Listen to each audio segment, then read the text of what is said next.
président de l'Association des Amis de Gaston Bachelard. La liste, non exhaustive de ces publications convainc aisément de la pertinence de l'avoir invité pour cette conférence de clôture. Mais vous me permettrez un excursus dans mon imaginaire personnel. Pour moi, le nom de Jean-Jacques Vunenburger évoque un livre qu'il qualifiait à l'instant d'ancien, son manuel d'éthique, questions d'éthique, que j'ai utilisé, que j'ai fait lire à mes étudiants, dans lequel ils ont beaucoup appris et sans doute leurs professeurs encore davantage. Monsieur Vunenburger a publié de nombreux ouvrages sur les imaginaires, donc sur le thème de ce colloque, entre autres Le Sacré, dans la prestigieuse collection Que sais-je, nombreuses traductions et nouvelle édition 2009, La vie des images aux presses universitaires de Strasbourg en 1995 et dans une deuxième édition complétée aux presses universitaires de Grenoble, cette fois-ci en 2007, là encore avec des traductions en roumain, en espagnol, en italien. Philosophie des images au PUF en 1997. L'homme à l'âge de la télévision au PUF également en 2000, et là encore traduit en certaines langues. Et enfin, Imaginaire du politique, Ellipse 2001. Et j'ai dit enfin, j'aurais dû biffer ce mot puisqu'il en reste un à citer. L'imaginaire, à nouveau, dans la collection Que sais-je, aux presses des universités françaises en 2003. Alors, l'évocation du nom de Bachelard laisse rêver, ce sont les songes, l'eau, le feu. Alors,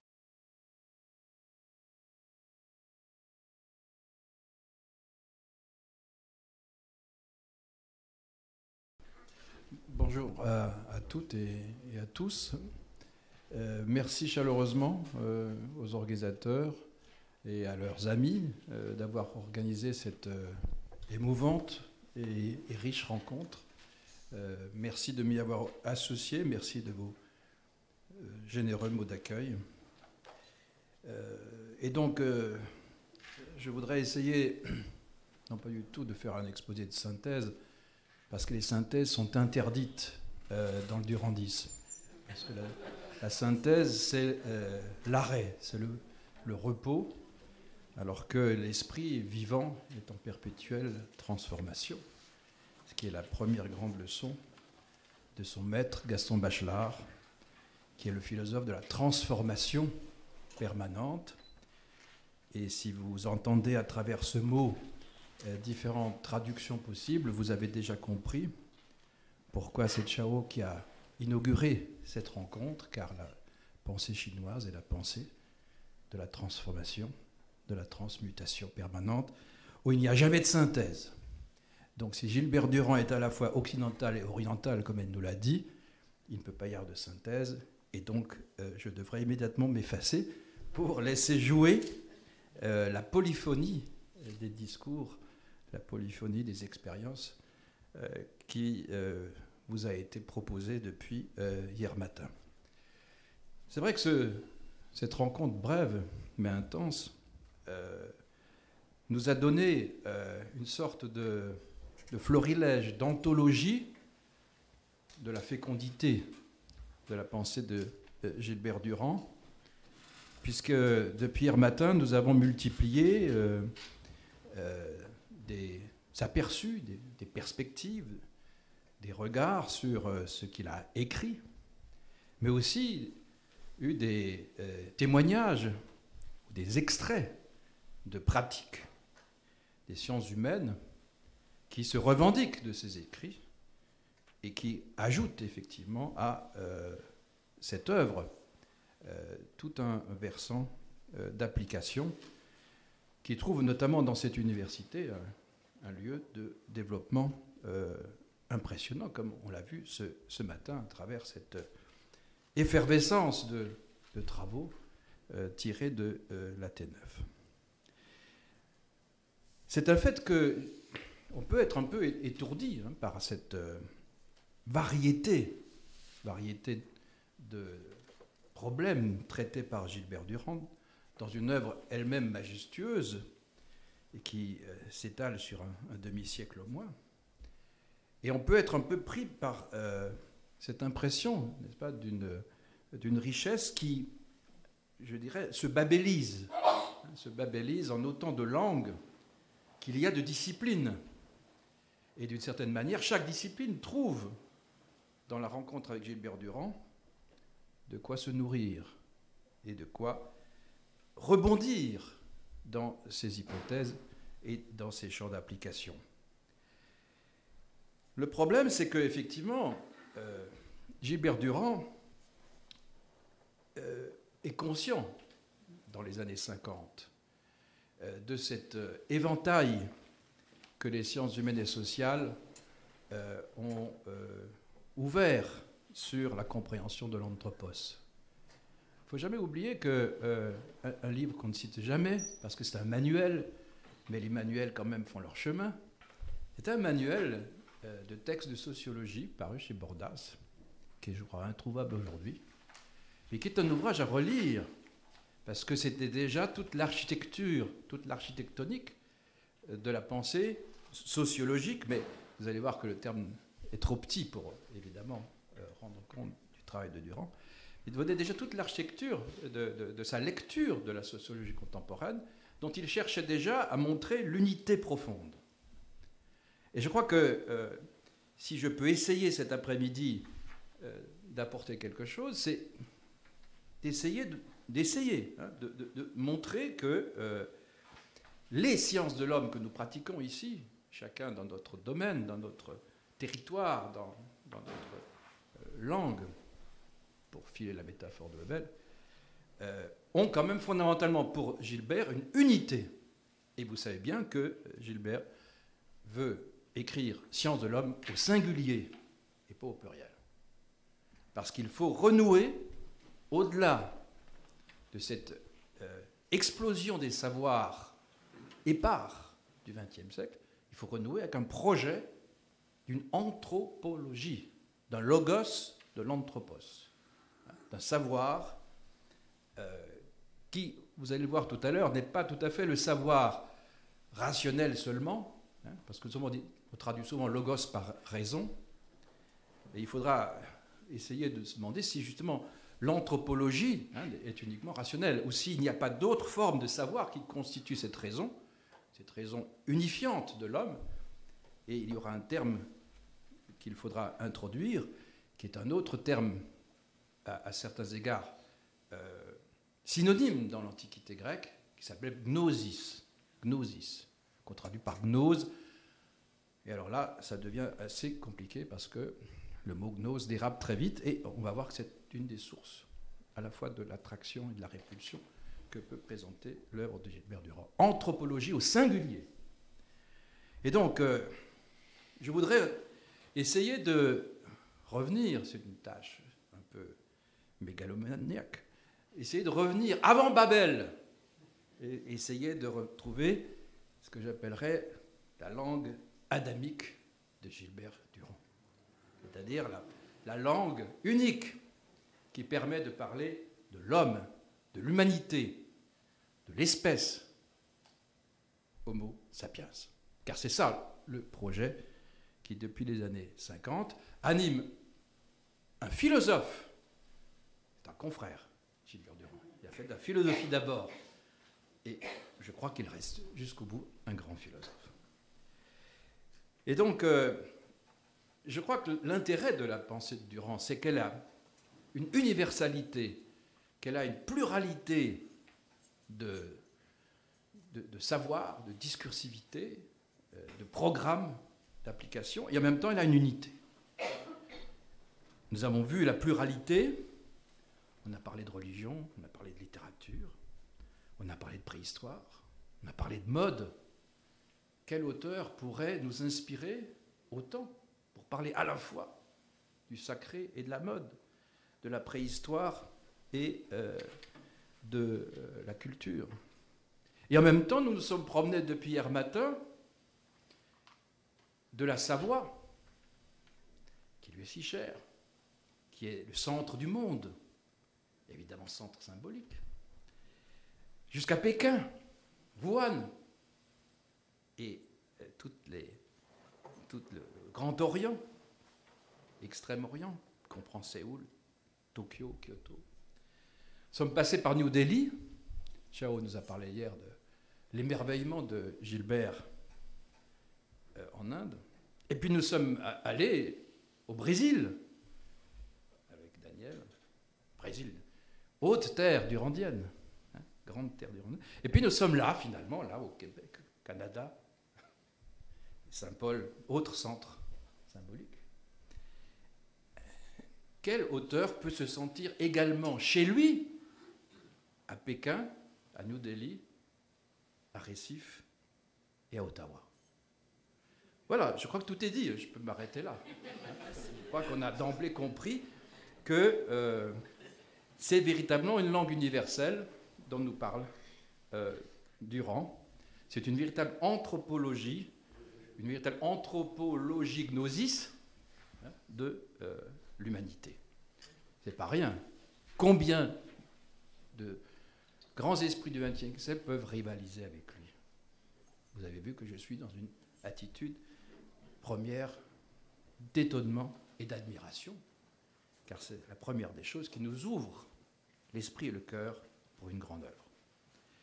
Donc je voudrais essayer de vous redonner d'abord un peu le contexte historique qui a servi de terreau intellectuel à l'œuvre de Gilbert Durand, dont le premier ouvrage majeur, qui pour certains est le dernier, malheureusement, hein, c'est 1960, la thèse, les structures anthropologiques de l'imaginaire, SAI, la Bible des chercheurs dans le monde entier.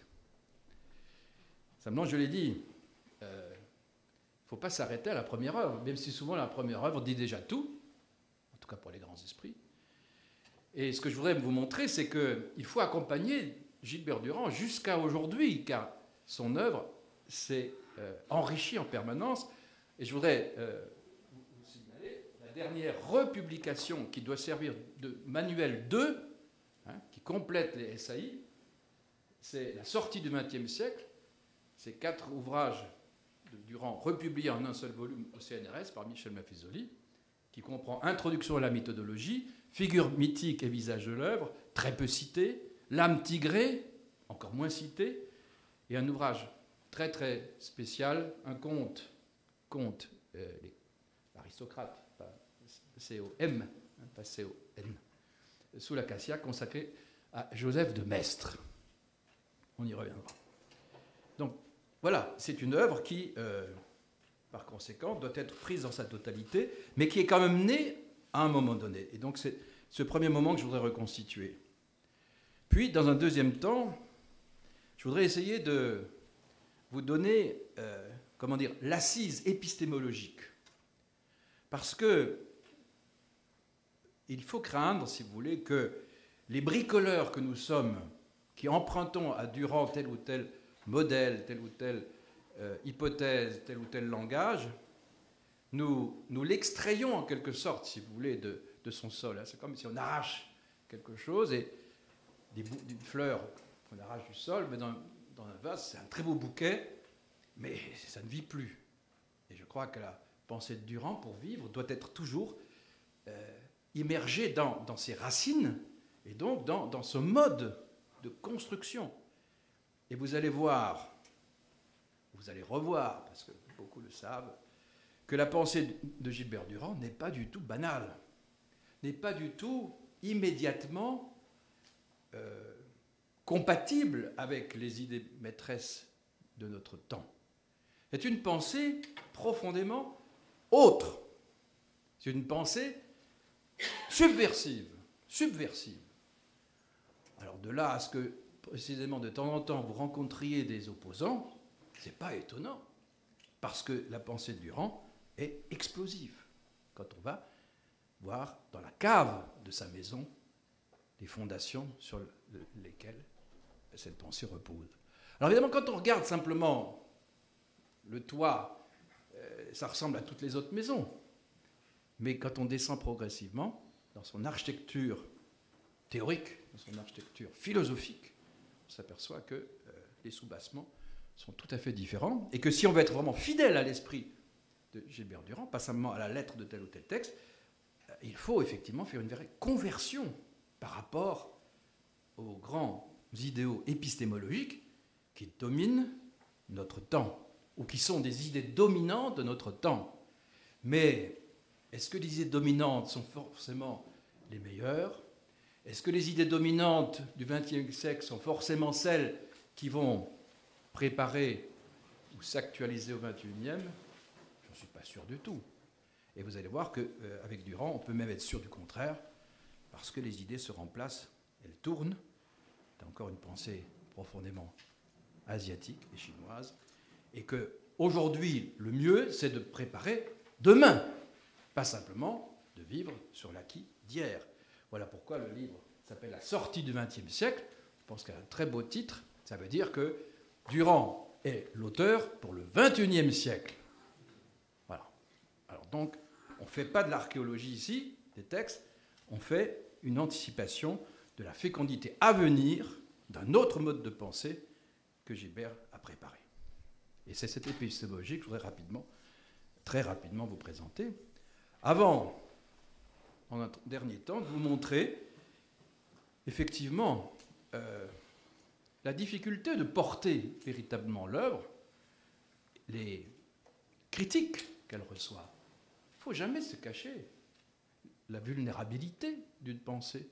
La pensée est toujours vulnérable parce qu'elle s'engage, parce qu'elle adopte un certain nombre de principes qui ne sont pas forcément tous les principes, et donc il y a toujours d'autres modes de pensée. Il faut savoir se situer, il faut savoir s'assumer, mais il faut connaître aussi ses adversaires, et en quoi ils peuvent avoir raison, en quoi ils peuvent avoir tort. Et du coup, apparaîtra vraiment, je crois, ce que j'appellerais les atouts, disons même académiques, puisque nous sommes dans un monde académique, les atouts académiques de cette œuvre qui, me semble-t-il, a l'avenir pour elle. Donc, premier moment, rapide, les années 1950. En France, Gilbert Durand est français, nul n'est parfait. Il a fait ses études en France, il est agrégé de philosophie en France, et qu'est-ce qu'il a autour de lui? Il a les grands esprits qui sont dominants au milieu du XXe siècle. Sartre, Merleau-Ponty, Bachelard, sont les philosophes qui sont à la Sorbonne et qui rayonnent à travers les grands débats et qui sont en écho avec des grands mouvements qui se sont passés dans la première moitié du XXe siècle, en France en particulier. Et là, je pense à deux choses. D'une part, l'importance du surréalisme, l'importance de tout le surréalisme qui a traversé les arts, mais aussi un peu la pensée, et dont Bachelard va être un des héritiers, si je puis dire, philosophe. Au départ, Bachelard a fait des petits bouts de chemin avec les surréalistes, comme beaucoup d'intellectuels dans les années 30.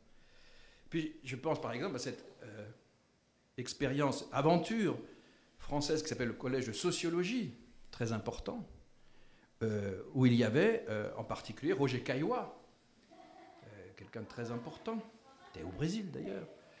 Mais il y avait Bataille, Georges Bataille, et bien d'autres, qui avaient déjà commencé un peu quand même à ébranler le rationalisme dominant. Et donc, les années 50-60, c'est un moment d'effervescence où à travers les arts, à travers les mouvements philosophiques de la phénoménologie, un autre monde commence à apparaître, d'autres discours apparaissent, et où il y a de la place. Et à la limite, il y avait plus de place en 60 qu'aujourd'hui pour les études sur l'imaginaire. Et je crois que Gilbert Durand est effectivement parfaitement en phase avec ça.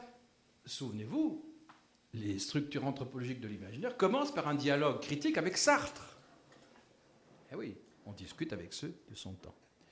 Mais simultanément, n'oublions pas que le monde des idées le monde de l'université française, était très très ouvert à la pensée allemande. À la pensée allemande, malgré la guerre, et peut-être à cause de la guerre, qui fait que en France, on importe, comme on l'avait déjà fait un peu entre la première et la deuxième guerre, on importe les philosophes allemands, la poésie allemande, à travers par exemple Heidegger. Heidegger qui a été importé en France par Sartre, hein, qui a écrit du heideggerisme à la française. Mais derrière, il y a la phénologie, qui est un cours en philosophie française, avec Husserl. Il y a derrière l'immense œuvre de Hegel. Et derrière Hegel, il y a toute la grande filiation de la pensée de l'idéalisme allemand, qui s'enracine dans la grande tradition de la théosophie, de la philosophie de la nature. Et on voit apparaître cette figure fondamentale qui est celle de Goethe, inséparable de la philosophie allemande et de la philosophie de la nature. Et tout ça plonge en fait dans la grande théosophie, avec cette grande figure qui est celle de Jacob Böhme, contemporain de Descartes en France, mais qui ouvre sur un tout autre système de pensée, et qui est présent dans la tradition allemande à travers notamment la théologie protestante.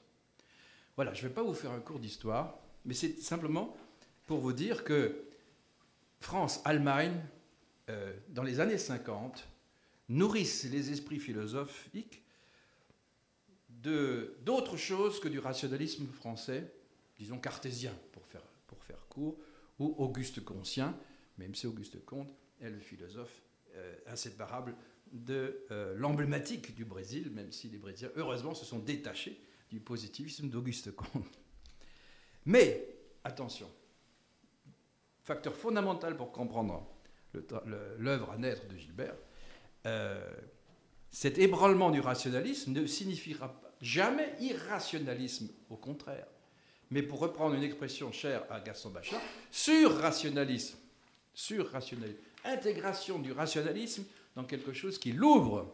Et donc, en particulier, la science ne doit pas être du tout exclue de l'étude, de la compréhension de l'esprit humain, mais intégrée comme un des volets, un des versants, un des pans de l'esprit humain. Ce que Bachelard a magnifiquement fait, en consacrant la moitié de son œuvre à l'étude de la raison scientifique et l'autre moitié de son œuvre à l'étude de l'imagination poétique. Et je crois qu'on ne peut pas comprendre Gilbert si on ne voit pas cela, qu'il a en permanence besoin d'aller au-delà du rationalisme pour plonger justement dans un esprit qui va être structuré autour des images et de l'imagination, mais sans jamais renoncer à la production du savoir scientifique qui lui servira justement non pas d'antithèse, mais de corroboration justement de cette nouvelle rationalité. Car la science a elle aussi fondamentalement changé depuis les années 1920, puisqu'elle s'est lancée dans la mécanique quantique,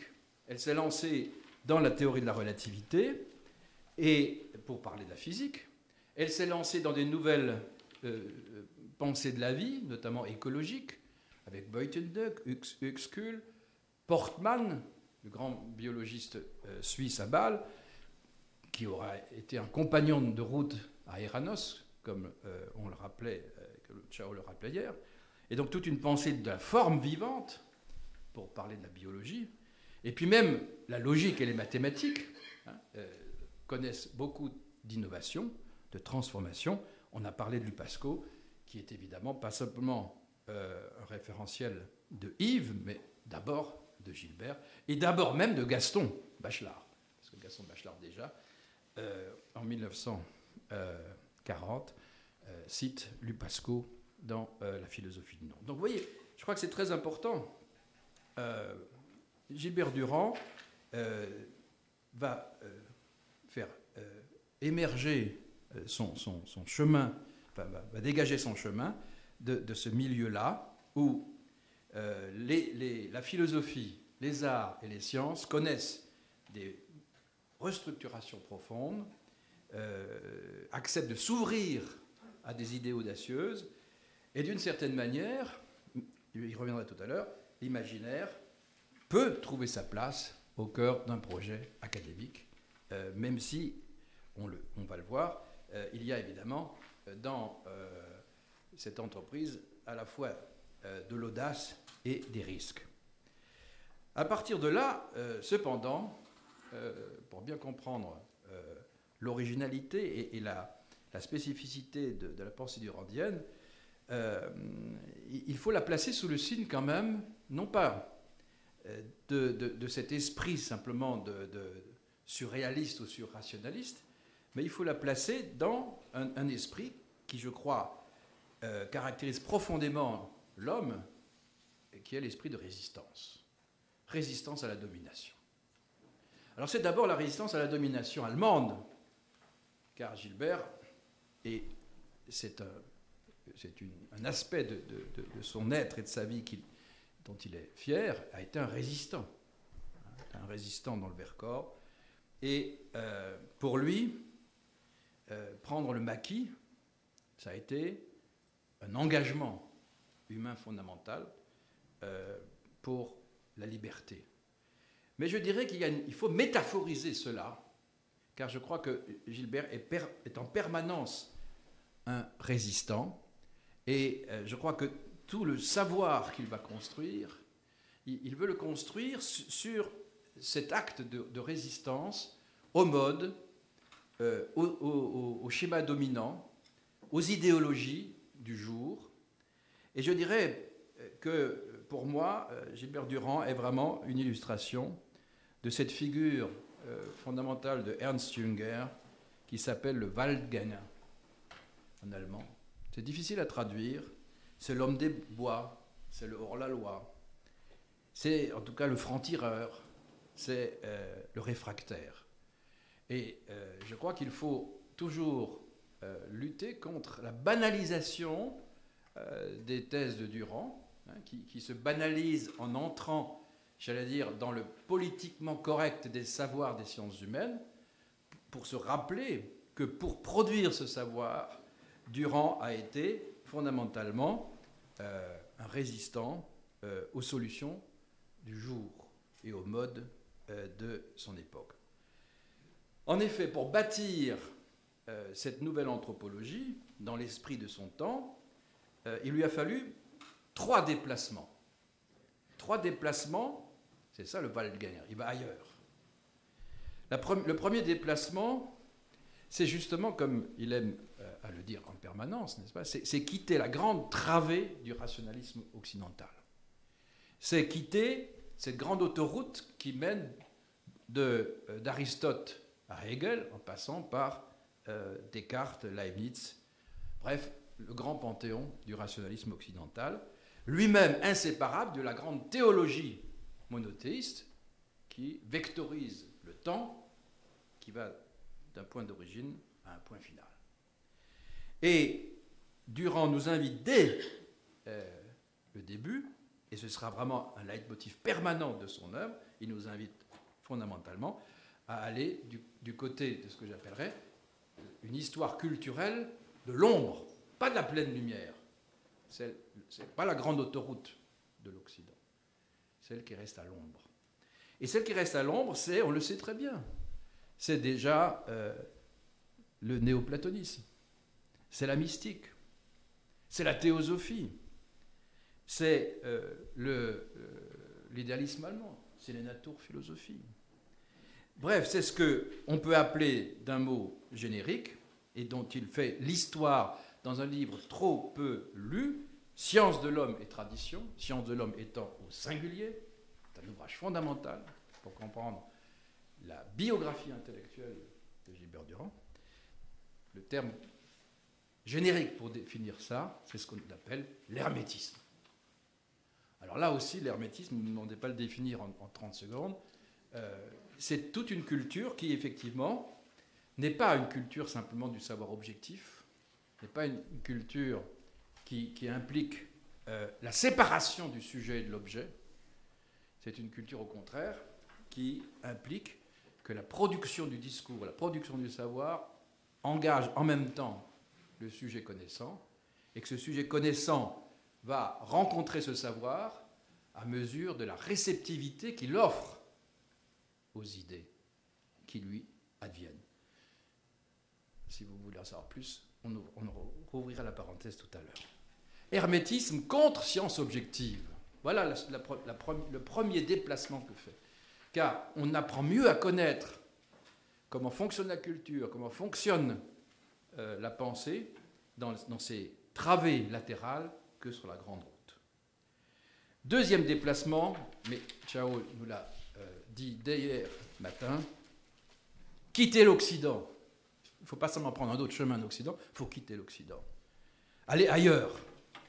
Aller ailleurs, et notamment là où l'Occident a peu mis les pieds, comme l'Occident a mis les pieds un peu partout depuis le XVe siècle, ça devient difficile de trouver des lieux qui pensent vraiment autrement, mais il y en a quand même, et c'est l'Asie, même s'il y a eu des comptoirs et des contacts, mais il n'y a pas eu de colonisation européenne en Chine. Et donc, allons là-bas, allons penser ailleurs. Et pensons en tout cas l'esprit humain à travers justement cette diversité géoculturelle. Et comme l'a rappelé Chao hier matin, pendant 2 décennies, Gilbert Durand a exploré ces autres continents, à Ascona, dans le Tessin, au pied du Monte Verita, dans les rencontres d'Eranos, qui sont fondamentales, elle nous l'a dit hier matin, elles sont fondamentales, c'est de là que sont extraits les textes les plus importants de Gilbert. Ils ne sont pas dans les structures anthropologiques, ils sont à Eranos. Et parce qu'à Eranos, il y avait effectivement des scientifiques, Portman, des psychologues, Jung, des historiens, des historiens des religions asiatiques ou du taoïsme. Et ensemble, pendant plusieurs jours, autour d'une table ronde, ils essayaient de penser l'unité de l'homme. Et c'est là que Gilbert se nourrit. C'est pas dans les discours officiels que l'Occident produit sur lui-même. Enfin, troisième déplacement, là je le redis encore, essayer de garder le compagnonnage des savants, des scientifiques. Ne pas s'enfermer dans ce qu'on pourrait appeler la culture littéraire, mais garder contact avec les productions de la science. Et de ce point de vue-là, on le sait, Gilbert Durand a toujours cherché ce dialogue, mais un dialogue non pas avec des savants qui sont enfermés justement dans les catégories de la science ancienne, mais des savants qui sont en train de prendre conscience de la réouverture de la rationalité dans la compréhension de la nature. Et ça a été en particulier le grand moment des années 80, du colloque de Cordoue en particulier, et de tous ceux qui ont suivi à Venise, à Washington, où avec des physiciens, avec des mathématiciens, on a essayé de chercher à mieux comprendre à la fois la multiplicité des structures de la raison, leur lien avec le psychisme, connexion entre l'esprit et l'âme, comme on disait pendant des siècles, et même avec le corps, parce que la biologie a des choses à nous dire sur le fonctionnement de l'esprit, ce qui est aujourd'hui devenu une banalité avec les neurosciences, mais déjà c'était à l'œuvre. Donc, vous voyez, déplacements qui deviennent la condition de la production de quelque chose d'innovant. Donc, il ne faut pas situer les structures anthropologiques de l'imaginaire dans le prolongement des savoirs antérieurs.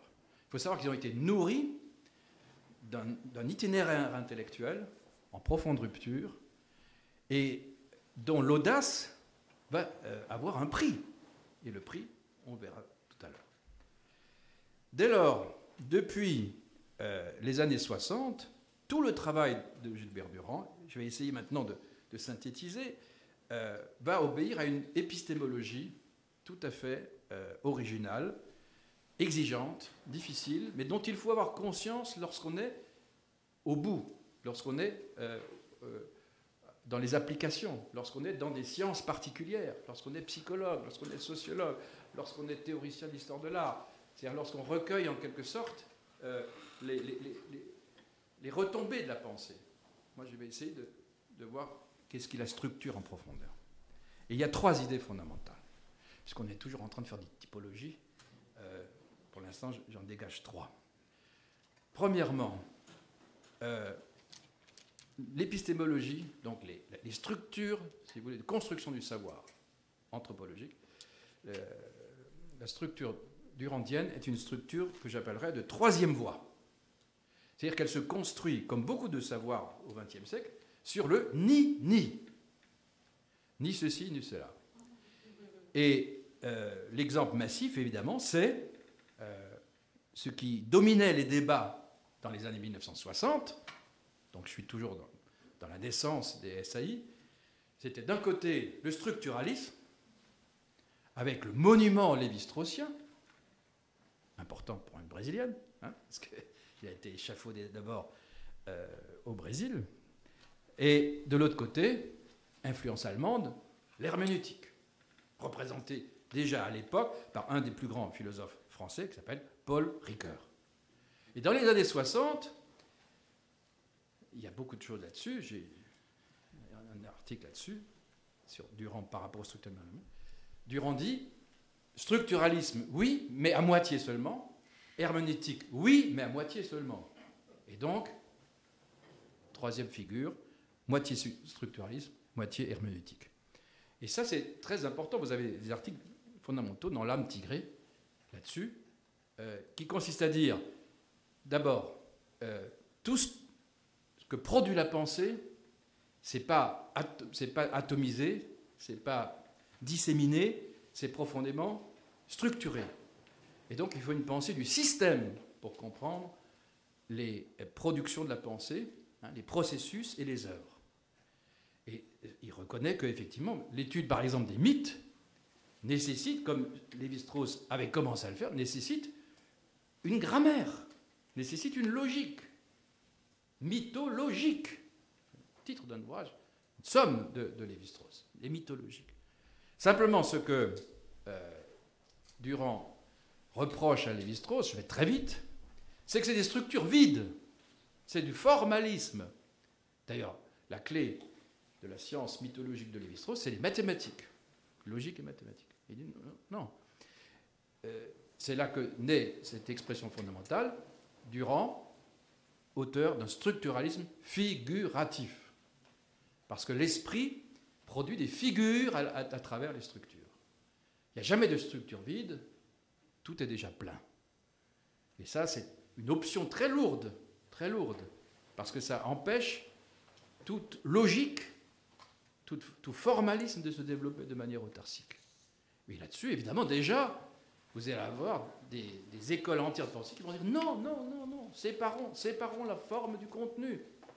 Hein, bon.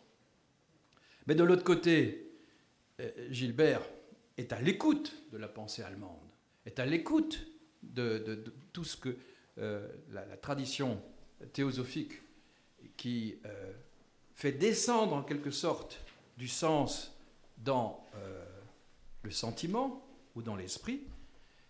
Il est à l'écoute de cela et il sait que le sens est toujours présent dans toute expression de l'esprit, dans toute expérience de l'esprit. Il y a du sens.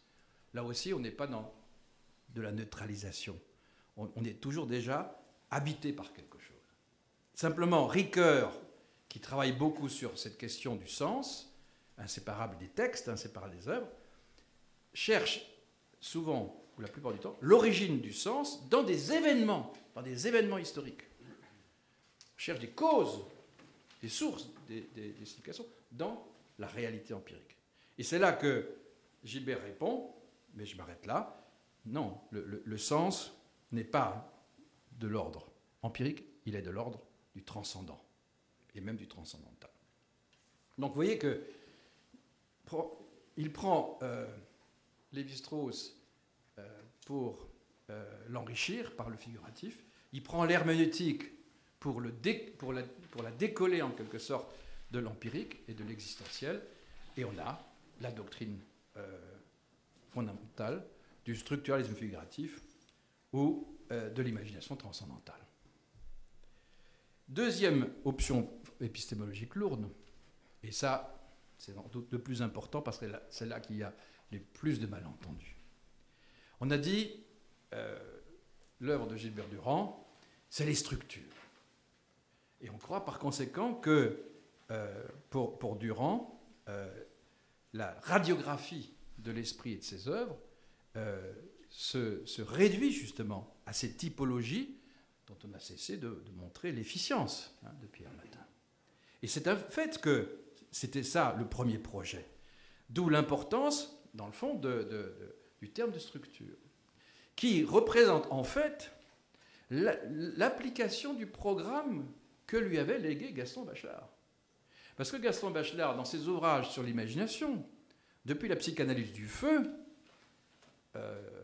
avait rêvé, parce qu'il ne l'a jamais fait, avait rêvé de diagrammes, avait rêvé de structures, avait rêvé de lois de l'imaginaire, dont il sentait la présence, aussi bien dans l'onérisme individuel que dans les grandes constructions de l'imaginaire collectif. Et c'est Durand qui, effectivement, prend à la lettre le programme, se sert des grandes lois bachelardiennes. Le diurne et le nocturne, c'est pas Durand, c'est pas grave, hein.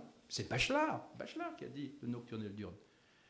C'est pas démérité que de dire je l'ai emprunté. Hein. Diurne, nocturne, c'est pas de Durand, c'est de Bachelard. C'est le programme. Beaucoup des principes de l'imagination sont déjà présents chez Bachelard. Bachelard qui utilise l'expression de physique onirique. Une physique onirique. N'est-ce pas ? Donc, ça veut dire les deux choses. Ça veut dire qu'on analyse le monde à travers la rêverie, mais aussi que la rêverie est un monde qui a ses lois. Mais deuxièmement, et c'est là que il faut se mettre un peu en colère, il y a combien d'étudiants de par le monde ne connaissent que le mot structure. Mais c'est faux. Très rapidement, Gilbert va rajouter 2 projets complémentaires à cela. Le premier projet, c'est d'étudier les variations historiques, diachroniques, pas synchroniques, diachroniques, temporelles, les variations temporelles des structures de l'imaginaire, qui ne figurent pas, c'est vrai, mais dans les SAI, mais quand même qui sont présentes, parce que c'est le temps qui est le moteur premier de l'imagination, déjà dans les structures. Donc ce temps, il va apparaître dans la culture, et il va déplacer, il va transformer en permanence les équilibres, les structures dominantes, les structures dominées, ça va bouger. Et Gilbert Durand ouvre ce qui deviendra la mythodologie, n'est-ce pas ? Il ouvre le chemin à une étude tout aussi importante, même s'il est souvent ignoré de ceux qui travaillent exclusivement sur le structuralisme. Il ouvre un vaste travail d'enquête sur une histoire culturelle de l'imaginaire, et avec notamment une importance majeure accordée à des structures temporelles fondamentales pour lui, on va y revenir, les structures cycliques. Voilà, c'est-à-dire que le temps, il revient, le temps fait des retours. Ce qu'un grand esprit et poète italien, Vico, avait appelé des cycles, justement. Mais il y a un deuxième chantier qu'il va ouvrir, qui est au cœur, justement, du travail qui se faisait à Eranos, c'est la différenciation géoculturelle de l'imaginaire. Non seulement il bouge dans le temps, à l'intérieur d'une même culture, mais il va se disperser différemment dans les différentes aires culturelles. Vous savez que aire, phonétiquement, ça peut être la période, E-R-E, période historique, donc il y a des aires de l'imaginaire, mais aussi aire, espace, territoire, A-I-R-E.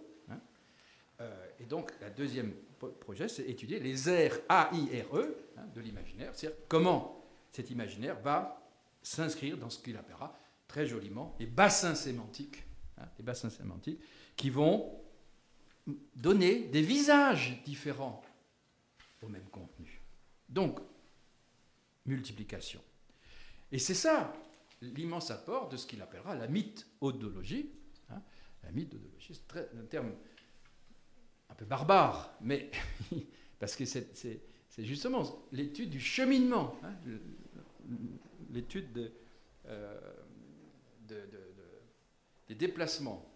Bon, moi, j'ai préféré le terme de mythophorie, qui permet de mettre le mythe au cœur, et foreign.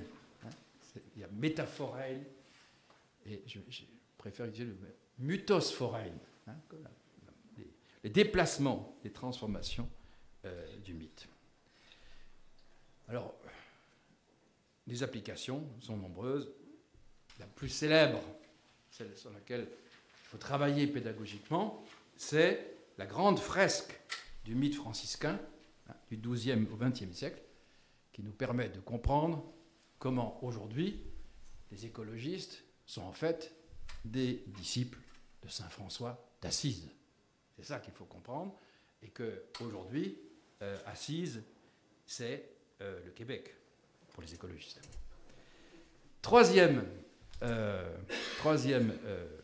choix épistémologique, il en était question hier, c'est très important aussi parce que tous ces principes sont solidaires, c'est le fameux trajet anthropologique. Ce n'est pas non plus forcément une expression idéale, mais ça veut dire quoi? Ça veut dire que l'imaginaire, effectivement, hein, doit être analysé à tous les étages de l'homme. Or, toute la tradition philosophique depuis les Grecs consistait à dire que l'homme a 3 étages. Le corps, l'âme et l'intellect. Le physique, le psychique et le cognitif. Eh bien, contrairement à ce que certains voulaient, hein, qui voulaient limiter les processus de l'image et de l'imagination au psychique, Durand propose, d'une part, d'enraciner l'imagination dans le corps, et là vous allez voir que c'est d'une actualité fondamentale, parce qu'aujourd'hui on y revient, et montrer évidemment que l'imagination va servir de soubassement à l'intellect, hein, et que les productions intellectuelles ne sont pas là en haut, dans un ciel pur, autarcique, où l'esprit résonne indépendamment du reste. Non. Sous l'étage de la cognition, sous l'étage de la logique, il y a le symbolique. Et il y a donc le psychique, l'affectif, etc. Donc vous voyez que ça veut dire quoi? Ça veut dire que pour étudier l'homme imaginant, hein, on va y revenir, il nous faut toutes les sciences. Il faut toutes les sciences. Il faut commencer par la biologie. Il faut commencer, alors aujourd'hui, à l'époque c'était essentiellement les théories pavloviennes, les réflexes, hein, qui apparaissent dès la 10e page des structures, Betchereff, les trois postures dominantes. Alors aujourd'hui, il faut actualiser ça parce qu'on n'en est plus à ce... Le propre de la science, c'est qu'elle change. Hein, elle change de référence, de discours. Donc il faut réactualiser. Betchereff ne suffit plus, mais ce n'est pas vraiment démenti. Donc il faut la biologie. Mettons neurobiologie aujourd'hui. Il faut ensuite la psychologie. Mais en fait, il faudrait dire la pneumatologie, parce que la psychologie, on ne sait plus trop ce que c'est, psyché. Et ça veut dire quoi? Ça veut dire évidemment affect, mais imagination, croyance, et tout ce qui va au-delà quand même du biologique. Et puis l'étage, effectivement, logique, cognitif, hein, qui est représenté par l'abstraction, par le jugement, les raisonnements qu'utilisent les sciences, les philosophies, etc. Et donc, on a besoin de tout ça. On a besoin d'un biologiste, on a besoin d'un logicien, on a besoin d'un psychologue. Et puis ensuite, évidemment, ce trajet anthropologique, il n'est pas enfermé en nous, il ne s'arrête pas à notre tête, car notre tête est en relation par le langage et la communication avec les autres, donc avec de l'interpersonnalité, et donc de l'intersubjectivité. Et donc, il faut une dimension aussi sociale, d'emblée. Hein, on n'est pas une monade fermée, on est une monade ouverte. Et donc, il faut aussi toutes les sciences, évidemment, qui nous insèrent dans le monde, hein, donc des sciences écologiques, des sciences du milieu, et des sciences, évidemment, des interactions sociales. Gilbert Durand, théoricien de la pluridisciplinarité, non pas par innovation théorique, non pas par recherche de la nouveauté à tout prix, mais parce que l'homme le nécessite. C'est tout. Parce que si on veut comprendre tout l'homme, il faut rassembler tous les savoirs. C'est l'homme qui nécessite l'encyclopédisme, hein, qui exige qu'on fasse le tour complet de l'homme. Dès lors, et ça, on arrive au point fort, il y a 3 postulats derrière tout cela. Et là, les postulats, vous allez voir que c'est vraiment des postulats d'un hors-la-loi. C'est les postulats subversifs par rapport à la science dominante. Premier postulat, pour essayer de comprendre cela. Et on l'a dit plusieurs fois hier, mais il faut prendre conscience du caractère révolutionnaire que c'est. Pendant longtemps, on dit, bon, l'imagination et les sens sont quand même importants, ils sont source de contenu de notre expérience, mais ils sont toujours soumis à quelque chose qui est au-dessus, qui s'appelle la raison. Et tout ça est toujours destiné à monter à la pleine conscience, et la conscience elle-même, elle va organiser ça par des idées, par un langage discursif, argumenté. D'ailleurs, la grammaire sert à cela. Enfin, bref, c'est ce qu'on appelle la rationalité. Et qu'est-ce que dit Durand? Il dit, attends, non, c'est pas du tout comme ça. Ce que l'esprit produit d'abord, et en fait, ça c'était fondamentalement l'intuition et la conviction de Gaston Bachelard. Durand n'est pas le premier à l'affirmer. Il y a une belle filiation qui peut nous faire remonter jusqu'à Platon. Mais bon, c'est-à-dire, non, les images sont premières. Nous produisons d'abord des images. Le psychisme produit des images et l'intellect est bourré d'images. Et c'est seulement ensuite que va naître par rétrécissement et par abstraction la rationalité. La rationalité est seconde, elle n'est pas première. Et si on arrive à montrer qu'il y a des imaginaires, il y aura des rationalités, pas la rationalité. Alors, vous voyez, le problème, c'est que là où on met du pluriel, Durand met du singulier, et là où on met du singulier, lui, il met du pluriel. C'est subversif. Donc, rationalité, toujours au pluriel. Ne dites jamais la rationalité. Ça n'existe pas, c'est un mythe. Comme vous disiez hier soir. Par contre, l'homme, singulier, ça c'est la réalité. Car nous sommes tous semblables. Donc voilà, première option très lourde. Et si vous regardez le fameux tableau typologique à la fin des structures, tout est dans ce tableau. On pourrait passer 4 heures uniquement à commenter ce tableau. C'est d'une richesse infinie. Mais vous allez voir que les 3 colonnes correspondent aussi à 3 types de rationalité. On ne dit jamais ça. Mais regardez, c'est écrit noir sur blanc. Écrit noir sur blanc. Bon. Deuxième proposition. Les images. On l'a dit plusieurs fois. Les images, dans la grande tradition occidentale, c'est toujours non seulement second, mais ce qui est second est toujours plus pauvre que ce qui est premier. Hein? On connaît bien cette disant. Allez voir le modèle plutôt que la copie. Ce qui est copie est moins bien que le modèle parce qu'on dit que c'est une copie. Mais si on faisait l'inverse, et si on disait que l'image est plus riche que ce qu'elle copie, de toute façon, c'est que nous croyons en permanence, sinon on ne passerait pas autant de temps devant nos écrans. On passe notre temps devant des écrans, cinéma, télévision. Ça veut dire que c'est plus important que la réalité. On y croit, ça, finalement, sans le savoir. Durand va jusqu'au bout. Et comment il appelle ça une image qui a plus de force et plus de sens que la réalité? Ça s'appelle un symbole. Ça s'appelle un symbole. Une image symbolique, c'est précisément une image qui a une plénitude d'être et qui a une polysémie de signification. Dans le langage de l'herméneutique, on peut dire, c'est une proposition lourde, que le sens figuré est non seulement antérieur, mais il est supérieur au sens propre. Hein? Les mots ont un sens propre, ils ont un sens figuré. Alors on dit, le sens figuré, bon, c'est des petites variations pour faire joli, c'est pour garnir la rhétorique, etc. Non. C'est le sens figuré qui est premier, parce que c'est lui qui est justement l'expression du corps, l'expression de l'affect, l'expression de la vie, et après on arrive au sens propre. Définissez-moi votre mot, c'est réduisez à un seul sens. C'est ça la rationnalité. En philosophie, définissez-moi le mot, c'est-à-dire donnez-moi un seul sens. Alors qu'en fait, au départ, ils ont plusieurs sens, justement. Eh bien, c'est ça l'imagination. L'imagination, c'est la production d'images symboliques qui nous ouvre sur une polyphonie, une polysémie de monde. Et c'est pour ça que l'imagination est fondamentale. Et elle est première. Et puis, troisième proposition, très très importante, le temps.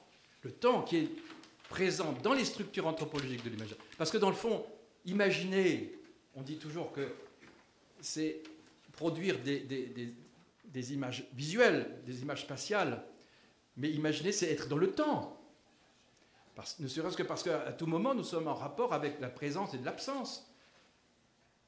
Et dès 60, Gilbert Durand reprend cette idée fondamentale présente chez Heidegger, à savoir que qu'est-ce qui est vraiment le moteur de nos activités mentales? C'est l'angoisse devant la mort. La mort. Si on n'était pas mortel, on fonctionnerait de manière tout à fait différente. C'est parce qu'on sait bien qu'on est mortel, que la vie est courte, qu'on va utiliser nos puissances affectives, émotionnelles, cognitives, langagières d'une certaine manière. Et c'est écrit noir sur blanc dans les structures anthropologiques. C'est l'angoisse de la mort qui est le moteur de l'imagination. Donc, il y a une temporalité. Mais quelle est la structure de cette temporalité? Et c'est là que Gilbert Durand est de nouveau subversif.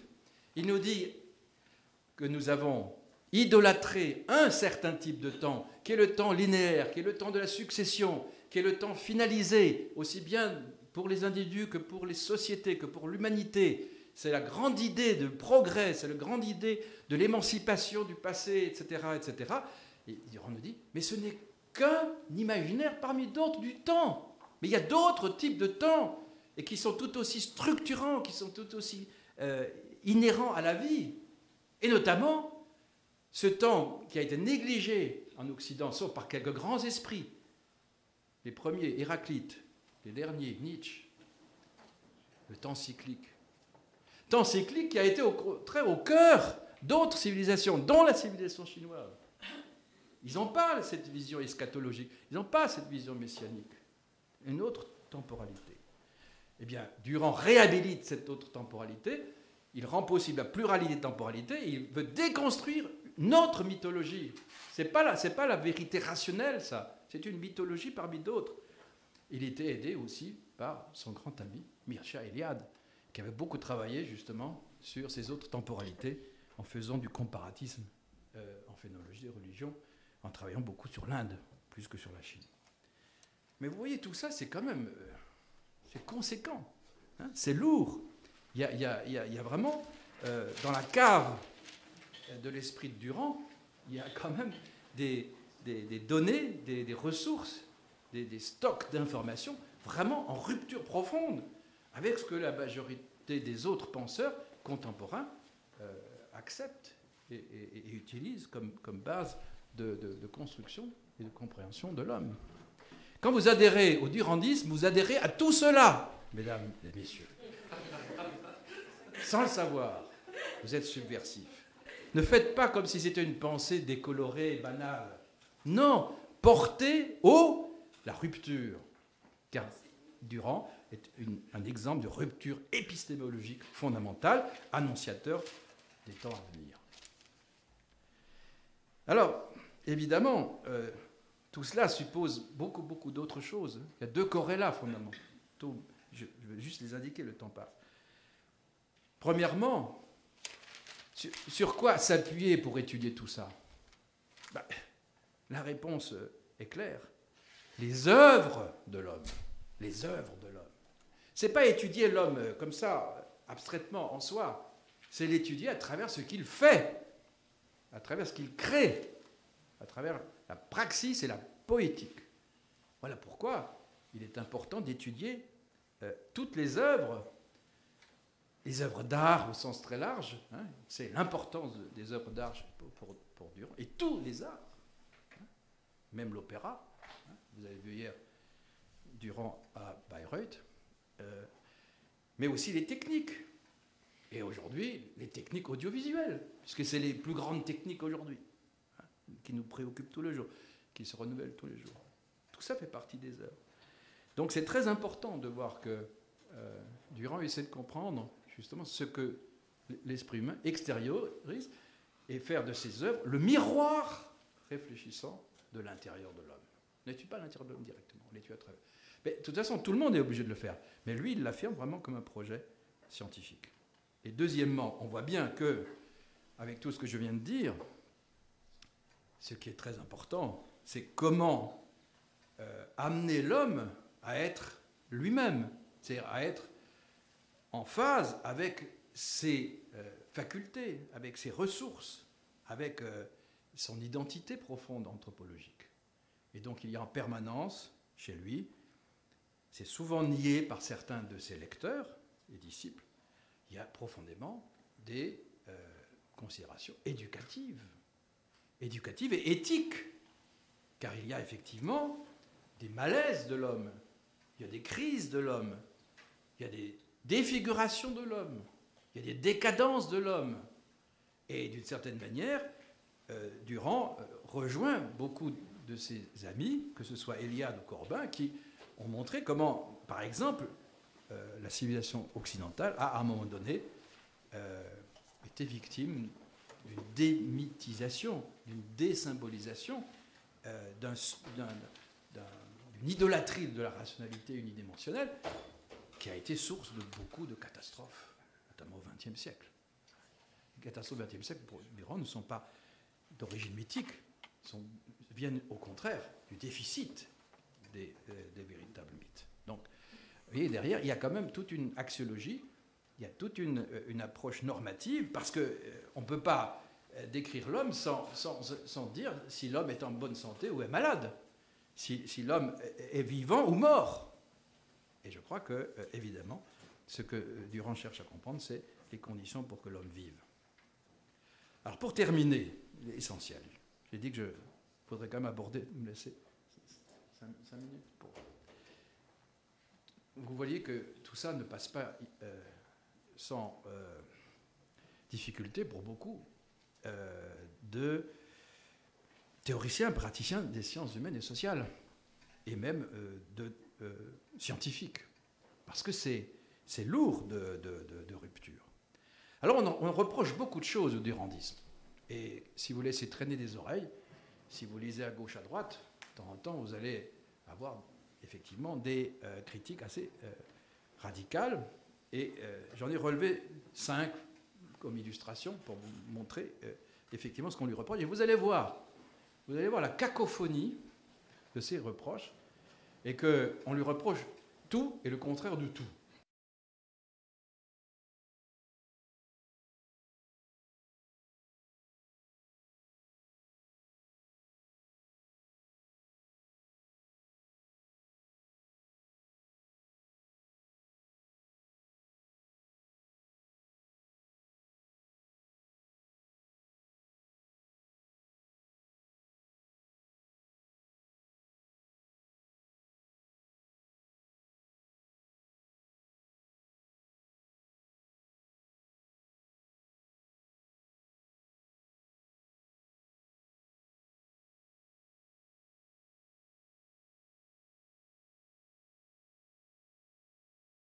Durand était vraiment un réducteur de l'esprit. Vous vous rendez compte?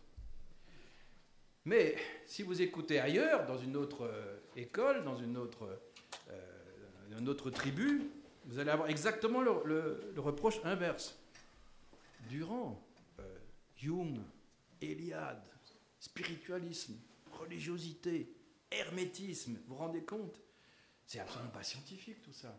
On n'a pas besoin de connaître la phénoménologie de la conscience religieuse, on n'a pas besoin de connaître la structure des croyances du candomblé. Qu'est-ce que c'est que tout ça? C'est anti-scientifique, c'est obscurantiste, c'est spiritualiste. Alors, est-il matérialiste ou spiritualiste? Voilà une question qui est une fausse question, évidemment. Deuxième série de critiques, dire Durand, justement, mais certains durandiens sont quand même responsables, Durand, c'est uniquement du structuralisme, c'est de l'anti-historicisme. En plus, il est contre le progrès, contre l'avenir heureux, l'avenir radieux, et donc il n'y a aucune pensée de l'histoire. Faux! Je vous l'ai dit, la moitié de l'œuvre est consacrée à l'histoire de l'homme, à l'histoire des cultures, à l'histoire de l'imagination. Mais cette idée que Durand serait du mauvais côté, et du côté de Lévi-Strauss et pas de Sartre, vous savez, dans les années 60, il y a eu une grande polémique qui reste toujours un peu latente. Lévi-Strauss disait l'histoire, c'est rien. L'homme est vraiment, c'est les invariants. En face, Sartre, engagé marxiste, révolution, disait non, c'est l'histoire, le progrès, etc. Et il se disait, voilà, toi tu oublies l'histoire, et l'autre disait, toi tu oublies la structure. Bon, c'est toujours le même débat. Mais Durand dit, mais non, moi je suis au-delà de la structure de l'histoire, j'ai besoin des deux. Donc ne me reprochez pas d'être dans un camp ou dans l'autre. Dernier exemple, évidemment, et on en a parlé hier, mettre le mythe, mettre le symbole au cœur de l'anthropologie, c'est dire, ah ben attendez, les mythes, les symboles, c'est dangereux. C'est dangereux parce que justement, il y a de l'affectif, il y a de l'émotionnel, il y a du polysémique, donc c'est pas contrôlable, c'est pas rationnel. Et il y a par conséquent un danger, alors certains disent réactionnaire, les autres disent fasciste, les derniers disent nazi. Alors une fois que vous avez dit nazi, c'est fini, vous êtes condamné à mort et vous n'avez plus droit à la parole. Je fais écho à des choses lues ou entendues, hein, donc je n'invente pas.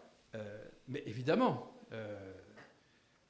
notre ami hier soir a, je crois, tordu le cou à ce genre d'analyse. Il s'agit d'abord de comprendre l'homme.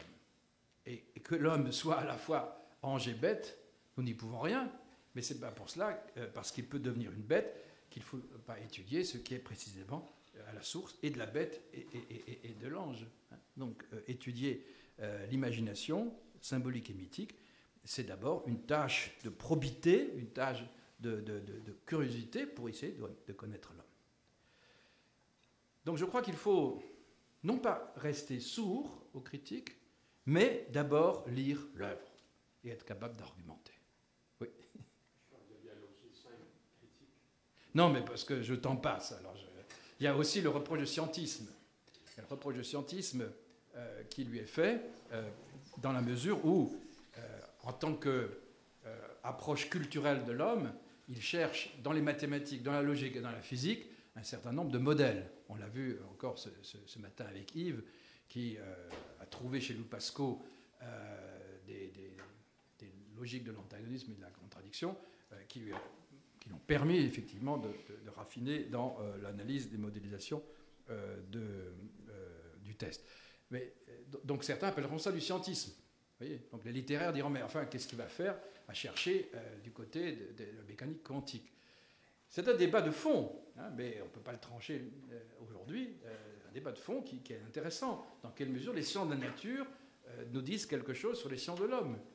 Mais voilà, on ne peut pas d'emblée dire c'est une monstruosité, c'est une aberration, que deux. Il faut poser le problème.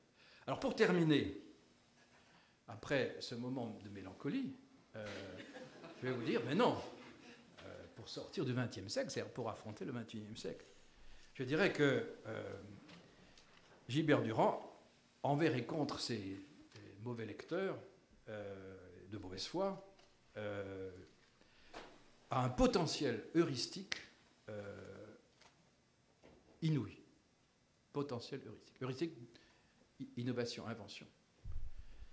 Ce n'est pas une œuvre fermée, c'est une œuvre fondamentalement ouverte.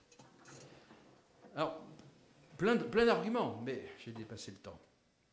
Le premier type d'argument, c'est ce que j'annonçais tout à l'heure.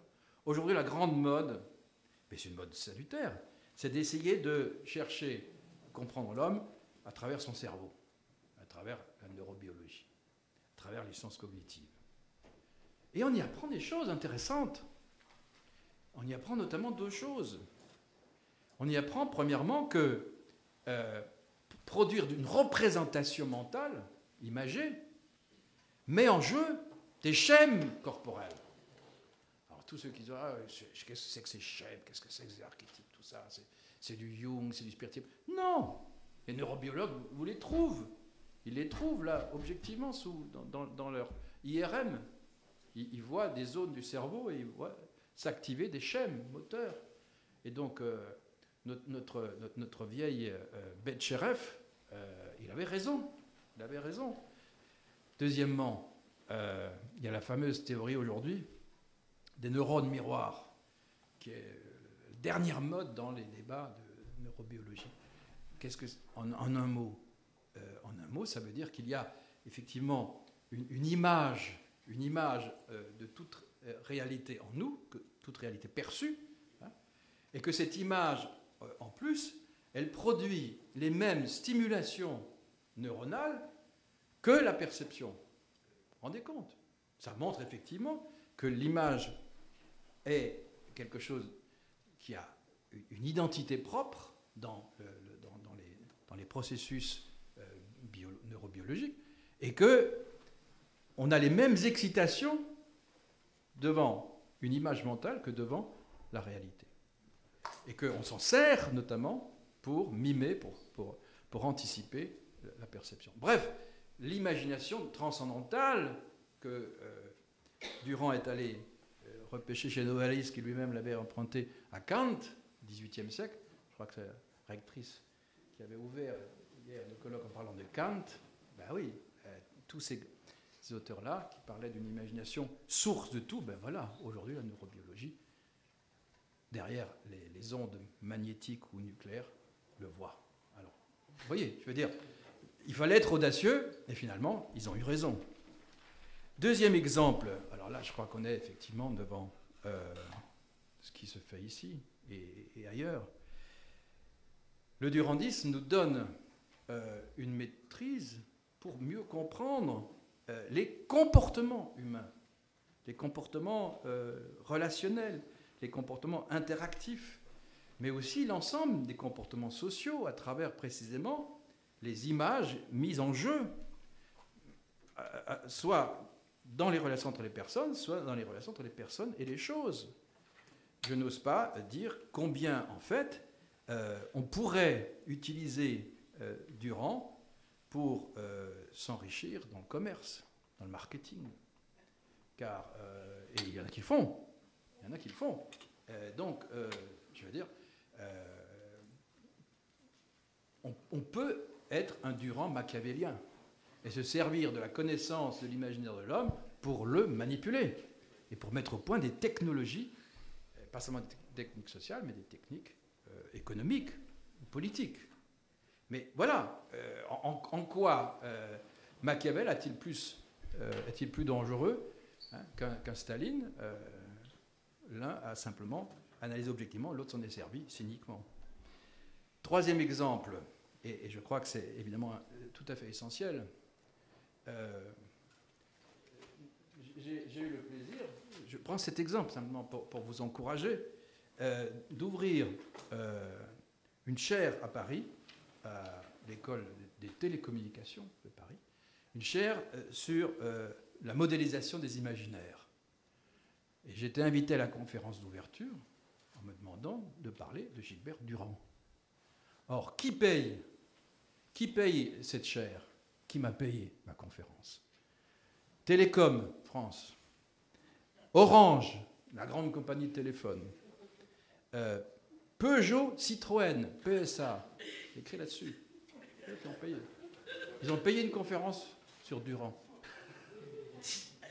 Autrement dit, aujourd'hui, tous les problèmes d'innovation technologique, parce qu'on est à bout là, on ne sait plus quoi faire, l'innovation technologique, elle cherche dans les sciences humaines, elle cherche dans l'anthropologie, elle cherche dans les anthropologies de modélisation des imaginaires, des sources d'inspiration. Alors vous pouvez me dire, oui, mais enfin, tout ça, c'est suspect. Je vous dis, si vous voulez sortir la tête haute de l'université, dites-leur que Durand est acheté par, ou soutenu par Peugeot Citroën. Ça vous donnera quand même une certaine classe. Enfin, pour terminer, il faut sortir heureux. Pour terminer, il faut en revenir, je crois, à ce que nous a dit Chao hier matin. Gilbert Durand est probablement celui qui permet le mieux d'affronter aujourd'hui le destin cosmopolite inhérent à l'ère de la globalisation. Parce que Durand a compris, pas le premier, il ne sera pas le dernier, mais il a compris profondément, que ce n'est pas par la raison et par les langues que les hommes se réunissent le plus. Parce que les langues, les idéologies les séparent. Les rationalités ne sont pas forcément unifiantes parce qu'elles passent par énormément de présupposés idéologiques. Mais ce qui rassemble les hommes, c'est les symboles, c'est les œuvres d'art. c'est les émotions de l'imagination. Par conséquent, ce qui permet véritablement de reconstituer l'unité de l'humanité, c'est l'imagination, c'est les imaginaires. Même s'il y a des variations, il y a toujours des invariants. Donc les véritables universaux de l'humanité passent non pas là, ni même par le corps, bien qu'il y ait évidemment des structures, mais on peut toujours dire que les corps sont indéfiniment variables. Non, ça passe par l'imagination. Et donc, il me semble que ce qui est important, c'est de trouver justement, comme à Eranos, ces structures universelles des imaginaires qui permettent de comprendre les relations entre l'Occident et l'Orient. Car la relation entre l'Occident et l'Orient est, je crois, l'axe fondamental de ce qui va régir l'humanité dans les décennies à venir. Je ne suis pas prophète, mais je ne prends pas beaucoup de risques à le dire. Et donc, c'est Durand qui va être un des passeurs entre les imaginaires de l'Orient et les imaginaires de l'Occident. Et c'est parce qu'il sait se placer au milieu. Il sait se placer au milieu. Il sait suffisamment se désoccidentaliser pour s'ouvrir à l'Orient, mais il sait suffisamment occidentaliser l'Orient pour le faire comprendre chez nous. Et je crois que là, nous sommes devant une des ressources, je crois, culturelles, mais même éthiques, fondamentales, qui est envers et contre toutes les forces centrifuges et destructrices, de montrer que c'est quand même par l'imagination symbolique que l'humanité reste fidèle à sa véritable vocation, qui n'est pas simplement de produire de la rationalité, mais qui est de produire justement du symbolique. Voilà, merci beaucoup.